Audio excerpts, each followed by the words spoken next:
27ویں آئینی ترمیم کی منظوری کے لیے حکومت کی بھاگ دوڑ، اتحادی جماعتوں سے مشاورت اور رابطے تیز۔ وزیر اعظم سے پیپلز پارٹی کے وفد کی ملاقات، مجوزہ ترمیم کی شقوں اور موقف پر تفصیلی مشاورت۔ وزیر اعظم سے MQM کے وفد کی بھی ملاقات، مختلف شقوں پر تجاویز پیش۔ شہباز شریف نے متحدہ کا بڑا مطالبہ مان لیا، بلدیاتی آئینی ترمیمی بل 27ویں ترمیم میں شامل کرنے کی یقین دہانی کرا دی۔ امین الحق کی سما سے گفتگو۔ وزیر اعظم سے صدر استحکام پاکستان پارٹی عبدالعلیم خان کی قیادت میں وفد کی ملاقات۔ شہباز شریف نے IPP کو آئینی ترمیم پر اعتماد بھی لیا۔ چودھری صالح حسین کی قیادت میں ق لیگ کا وفد بھی وزیر اعظم سے ملا، آئینی ترمیم پر مشاورت۔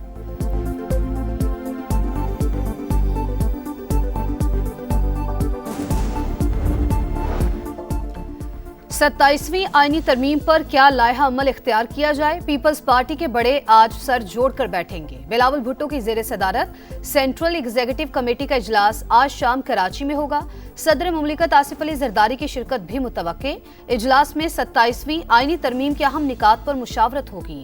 CEC کو آئینی ترمیم کے حکومتی ڈرافٹ پر اعتماد میں لیا جائے گا۔ 18ویں ترمیم کو رول بیک ہونے نہیں دیں گے۔ NFC ایوارڈ کسی صورت واپس نہیں ہو سکتا، وزیر اعلیٰ سندھ مراد علی شاہ ڈٹ گئے۔ 27ویں آئینی ترمیم کا ڈرافٹ معلوم ہی نہیں، بھرپور مخالفت کریں گے، صوبائی خود مختاری کو نہیں چھیڑنا چاہیے۔ چیئرمین PTI بیرسٹر گوہر کی میڈیا سے گفتگو، کہا صوبوں نے جو رولز بنا رکھے ہیں اس میں مداخلت کی ضرورت نہیں۔ 26ویں ترمیم کا جو بھی مسودہ شیئر کیا تھا وہ پیش نہیں کیا گیا۔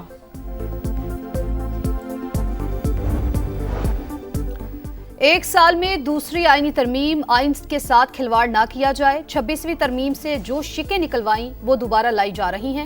سربراہ JUI مولانا فضل الرحمان کی صحافیوں سے گفتگو، کہا جبر کی بنیاد پر لوگوں کو ایک رکھنا کوئی اچھی بات نہیں۔ نئی ترمیم کا مسودہ سامنے آئے گا تو بیٹھ کر فیصلہ کریں گے، باہمی اعتماد کے ساتھ چلیں گے تو ہی ہمارا آئین محفوظ ہوگا۔ افغانستان سے دہشت گردی روکنے کا 1 پوائنٹ ایجنڈا، پاکستان خطے میں امن و امان کے قیام کا خواہش مند۔ پاکستان اور طالبان رجیم کے درمیان آج مذاکرات کا اہم ترین دور، تمام نظریں استنبول پر، قومی سلامتی کے مشیر کی شرکت متوقع۔ افغان سرزمین سے دہشت گردی کا خاتمہ ناگزیر، مطالبات میں کوئی نرمی نہیں ہوگی۔ پاکستان کا کابل کو دو ٹوک پیغام، دہشت گرد گروہوں کے خلاف عملی اور قابل تصدیق اقدامات پر زور۔ مذاکرات کامیاب نہیں ہوئے تو فوجی آپشن آخری حل ہوگا۔ اگر سرحد پار سے دراندازی جاری رہی تو پاکستان اپنی سلامتی یقینی بنائے گا۔ وزیر دفاع خواجہ آصف کا دو ٹوک پیغام، برطانوی میڈیا کو انٹرویو دیتے ہوئے کہا ہمارا ایک ہی مطالبہ ہے، افغان سرزمین سے دراندازی بند ہو۔ افغان طالبان حملے بند ہونے کی تحریری طور پر ضمانت نہیں دینا چاہتے۔ بھارت کا کابل پر اثر و رسوخ، وہ نہیں چاہے گا مذاکرات کامیاب ہوں۔ مذاکرات میں پیش رفت کا امکان رد نہیں کیا جا سکتا۔ Chairman joint chiefs of staff committee کا برونائی دارالسلام کا دورہ، جنرل ساحر شمشاد مرزا کی برونائی کے سلطان سے ملاقات، علاقائی اور عالمی سلامتی کے امور پر بات چیت۔ Chairman joint chiefs of staff کی برونائی کے وزیر دفاع اور آرمی کمانڈر سے بھی ملاقاتیں، دونوں ملکوں کے دفاعی اور عسکری تعاون کو فروغ دینے کا عزم۔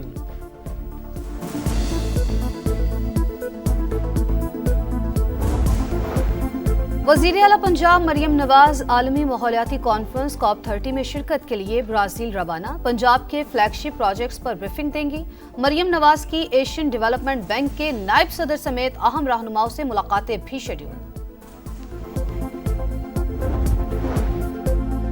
26 نومبر احتجاج کا کیس، علیمہ خان کے دوبارہ وارنٹ گرفتاری جاری، بانی PTI کی بہن کے بینک اکاؤنٹس منجمد کرنے کے حوالے سے رپورٹ ATC راولپنڈی میں پیش، عدالت نے ملزمہ کی جائیداد کی تفصیلات بھی طلب کر لیں۔ 6 نومبر 1947 جموں و کشمیر کی تاریخ کا سیاہ ترین دن، سب سے بڑی نسل کشی، ڈوگرا فوج اور RSS کے گٹھ جوڑ سے ایک ہی دن میں لاکھوں کشمیریوں کی شہادت۔ مقبوضہ کشمیر سمیت دنیا بھر میں مقیم کشمیری آج یوم شہدائے جموں منا رہے ہیں۔ حق خود ارادیت کے لیے کشمیریوں کی بے مثال قربانیاں، بھارتی مظالم کی طویل داستان، عالمی برادری کی خاموشی بڑا المیہ۔ 8 دہائیاں گزرنے کے بعد بھی کشمیریوں کے زخم تازہ، عالمی برادری نے کشمیری مسلمانوں کی نسل کشی پر توجہ نہیں دی، بھارت آج بھی اہل کشمیر کے حقوق سلب کر رہا ہے، صدر اور وزیر اعظم کے یوم شہدائے جموں پر پیغامات، شہباز شریف نے کہا بھارت مقبوضہ کشمیر میں حق خود ارادیت اور عالمی قوانین پامال کر رہا ہے، عالمی محاذ پر مسئلہ کشمیر اجاگر کرتے رہیں گے، کشمیری عوام کی اخلاقی، سیاسی اور سفارتی حمایت جاری رکھنے کا عزم۔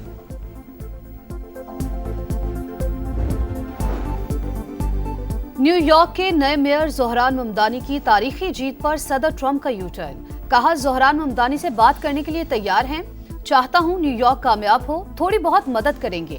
زہران ممدانی نے واشنگٹن کا احترام نہ کیا تو کامیابی کا امکان نہیں، میئر نیو یارک کو میرے ساتھ بہت اچھا برتاؤ کرنا ہوگا۔ بزنس فورم سے خطاب میں کہا 9 منتخب میئر کمیونسٹ نظریات رکھتے ہیں، اب لوگ نیو یارک چھوڑ کر فلوریڈا اور میامی چلے جائیں گے۔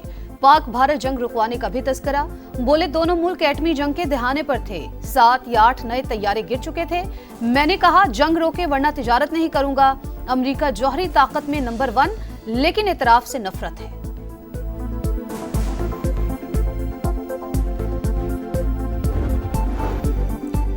الیکشن میں کامیابی ڈونلڈ ٹرمپ کے لیے سبق، شٹ ڈاؤن کے ذمہ دار خود صدر ہیں mayor new York, Dhahran Mamdani کی پریس کانفرنس، کہا حلف اٹھانے کے بعد شہر میں نئے دور کا آغاز ہوگا، خواتین پر مبنی 4 رکنی عبوری ٹیم کا اعلان، میئر لندن صادق خان کی 9 منتخب میئر کو مبارکباد، کہا زہران ممدانی نے شاندار فتح حاصل کی، عوام نے خوف پر امید اور تقسیم پر اتحاد کو ترجیح دی، مخالفین نے زہران کے عقیدے کو اس کے خلاف استعمال کرنے کی کوشش کی لیکن ناکام رہے۔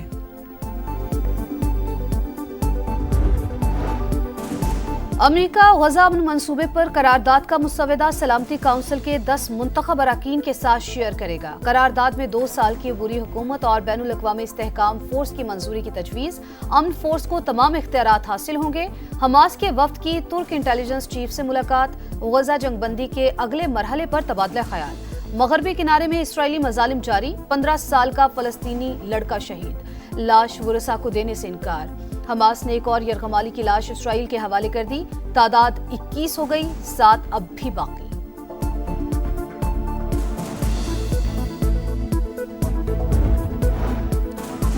بھارتی ریاست بہار میں الیکشن، پہلے مرحلے کے لیے ووٹنگ جاری، نتائج کا اعلان 16 نومبر کو کیا جائے گا، بی جے پی اور کانگریس میں کانٹے کا مقابلہ متوقع۔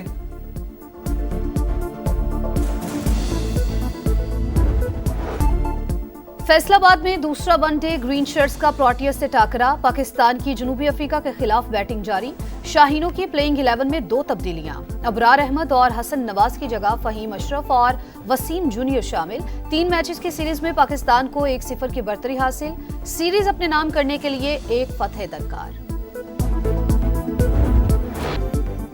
دھول اڑاتی تیز رفتار گاڑیوں کا میلہ، مظفر گڑھ میں 10ویں تھل جیپ ریلی کا آغاز، پہلے روز گاڑیوں کی رجسٹریشن، ٹیگنگ اور فٹنس ٹیسٹ، 200 کلومیٹر طویل اور خطرناک ٹریک پر ملک بھر سے نامور ریسرز ان ایکشن ہوں گے، خواتین ڈرائیورز بھی رفتار کا مقابلہ جیتنے کے لیے پرجوش۔